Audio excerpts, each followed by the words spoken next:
Assalamualaikum warahmatullahi wabarakatuh. Yang terhormat Bapak Dr. Wilmi Eka Putra SEMSI, CIKNR, CSRS, selaku dosen pengampu mata kuliah perpajakan 2 dan teman-teman yang saya banggakan. Puji syukur kita panjatkan kepada Allah Subhanahu wa Ta'ala karena rahmatnya kita masih diberi kesehatan hingga hari ini. Pada kesempatan kali ini saya akan mempresentasikan materi pada pertemuan ke-9 yang berjudul Pajak Penghasilan Wajib Pajak Orang Pribadi. Sebelum saya mempresentasikan materi ini, saya akan memperkenalkan diri terlebih dahulu. Perkenalkan, nama saya Leonita Dharma Putri dengan NIM C1C020033, Prodi Akuntansi, kelas R012. Baiklah, langsung saja memasuki materi ini. Yang pertama mengenai pengertian pajak penghasilan orang pribadi. Pajak penghasilan orang pribadi adalah pajak yang dikenakan kepada subjek pajak, orang pribadi atas penghasilan yang diterima ataupun yang diperolehnya pada tahun pajak atau sebagian tahun pajak. Orang pribadi yang dikenakan pajak penghasilan ini meliputi orang pribadi yang bertempat tinggal di Indonesia dan di luar Indonesia sebagai subjek pajak atas penghasilan. Penggolongan jenis pajak penghasilan orang pribadi.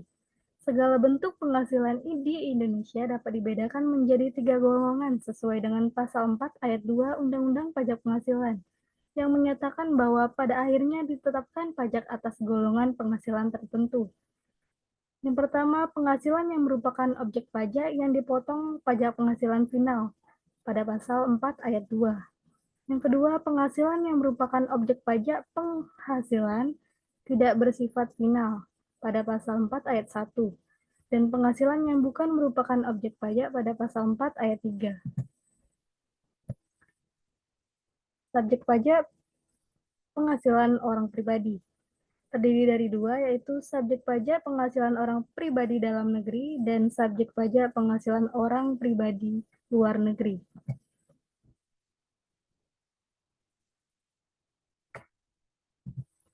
Warga negara Indonesia ini memiliki 3 ciri. Yang pertama itu bertempat tinggal di Indonesia. Yang kedua, berada di Indonesia lebih dari 183 hari dalam jangka waktu 12 bulan. Dan yang ketiga, dalam suatu tahun pajak berada di Indonesia dan mempunyai niat untuk bertempat tinggal di Indonesia.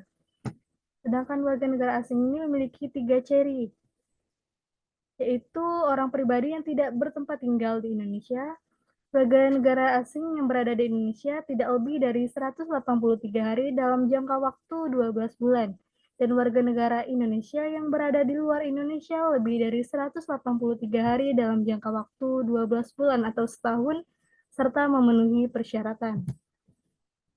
Objek pajak penghasilan orang pribadi. Penghasilan yang dimaksud dengan setiap tambahan kemampuan ekonomi yang diterima ataupun diperoleh seseorang, baik yang berasal dari Indonesia maupun dari luar negeri, dikenakan pajak penghasilan orang pribadi. Kemampuan ini dapat digunakan dengan cara apapun, dengan nama apapun untuk meningkatkan kekayaan ataupun untuk konsumsi. Mekanisme perhitungan pajak penghasilan orang pribadi.